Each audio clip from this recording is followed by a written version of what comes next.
This is chapter 15, all about management companies and how it manages a hotel.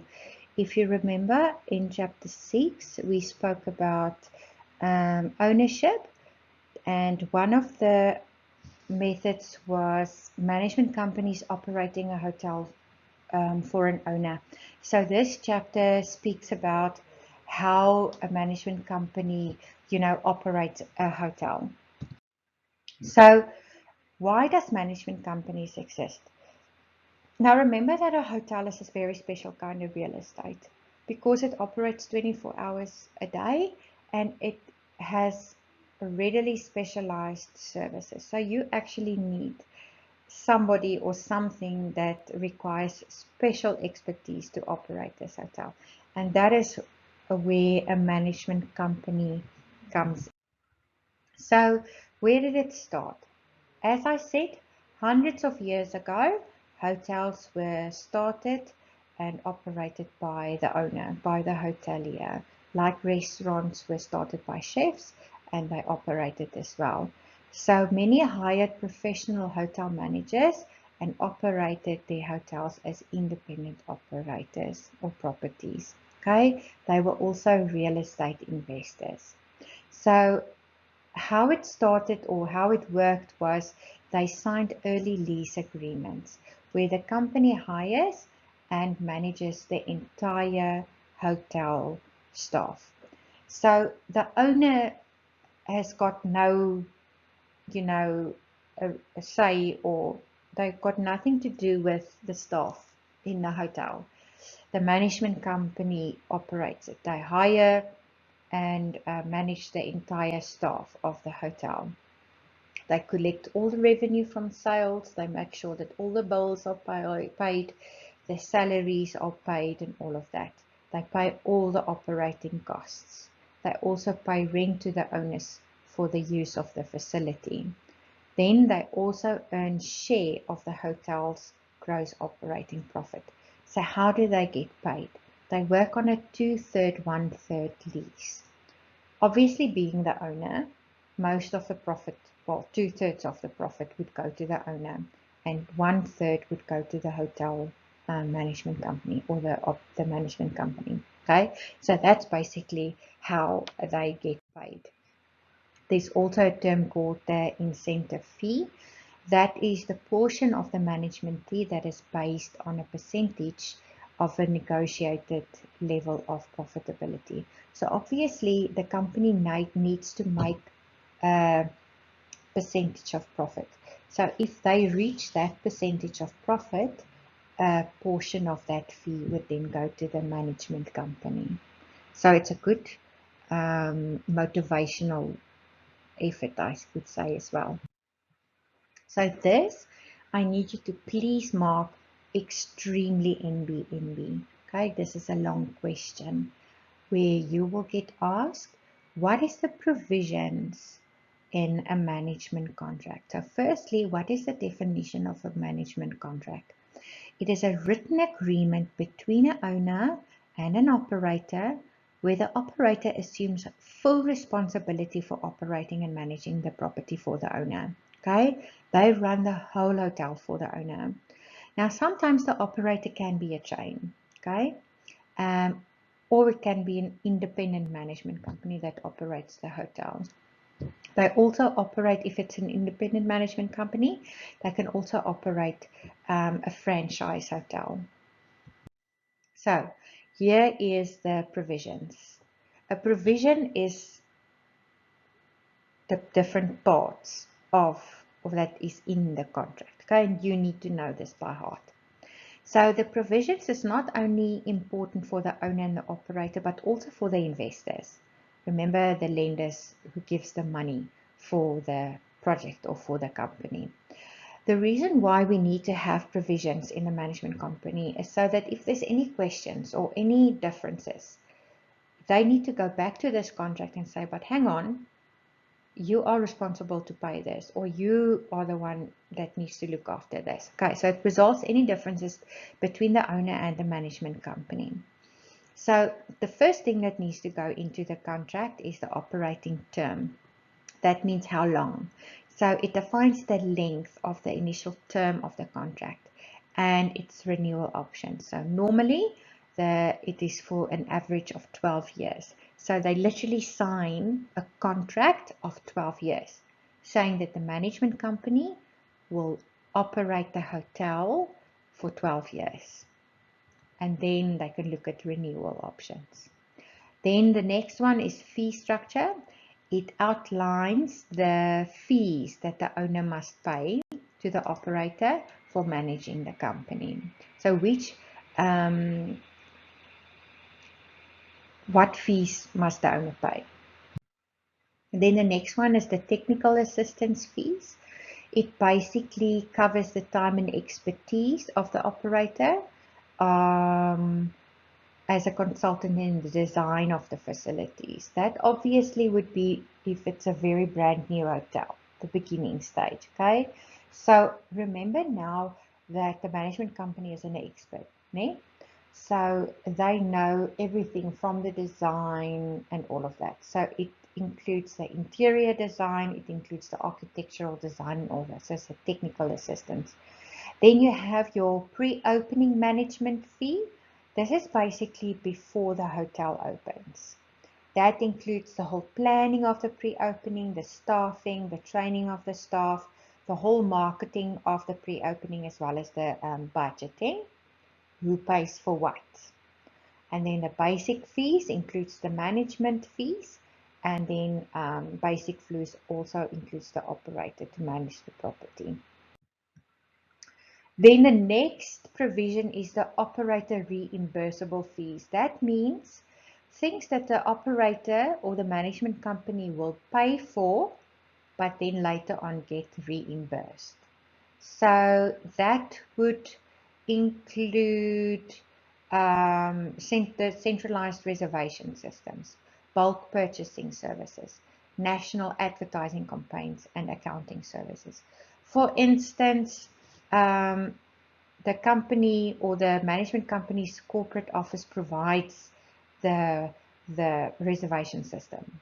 Okay, so because they know which one is the latest and the best to use, but it's not their responsibility to get it and pay for it, but then they get it, but they get reimbursed.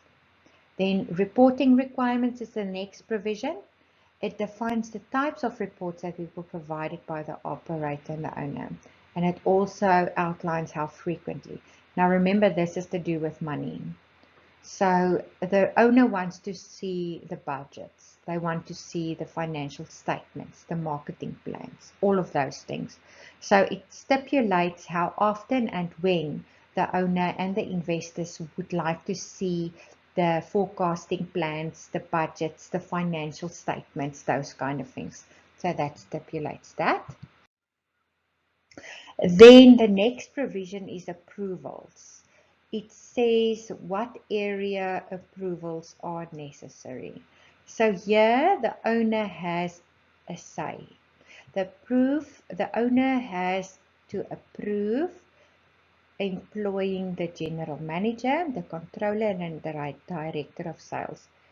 These three positions especially, I would say, is necessary for the owner to know, because these three positions is core positions in the hotel. Okay, so it first needs to be approved by the owner. Okay, and then there's another provision, it's the performance provision.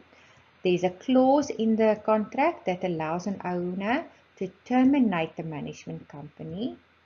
Now, it's not that easy to terminate the contract, okay?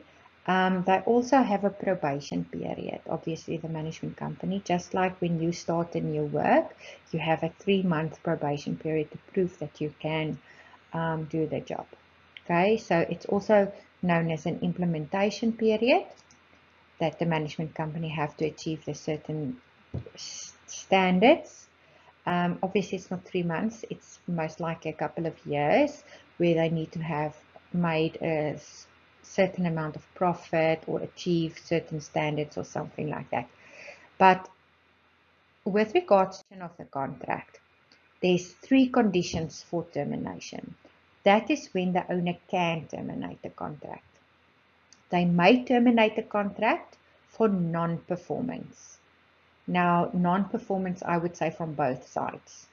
Whether the management company is not performing as they should, one of the parties filing for bankruptcy.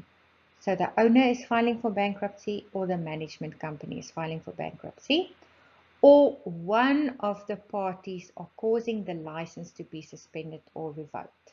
Okay. Only then are they allowed to terminate the contract before the specific term is over. Then the operator's investment. Sometimes the operator can also be partisan and investor. They can provide a loan. They can also decide how that loan is allowed to be spent. They can give it in form of cash. They can also offer free technical services. But all of this information needs to be clearly specified in the contract so that there is no, gray areas. Something stupid like the oven broke. Who's responsible to replace it? Let's look it up in the contract. Something like landscaping. We need to redo the gardens. Who's responsible for that? Who's paying that? Look it up in the contract. So that's why there has to be a contract. Okay, so I hope you understand that. The next one is your operating expenses. Expenses helps to avoid challenges by the owner later on. It covers expenses in the operator's home office. For example, day-to-day things like advertising, the reservation system, and computer and accounting. And other provisions could be, are they allowed to compete in the same market? Methods of transferring ownership or management interest to others. The rights to work with each other in the future, maybe after the contract has been terminated or for some reason. The right in case of property damage or condemnment. Providing indemnification for adverse performance to the other party. A plan for a cash reserve. Is there a plan for cash reserve? So there we go. So we need to replace something. So is there a cash reserve? So those are the things that I'm talking about. All right. So there's obviously advantages and disadvantages. I think it's more an advantage for an owner to have a management company running to run a hotel.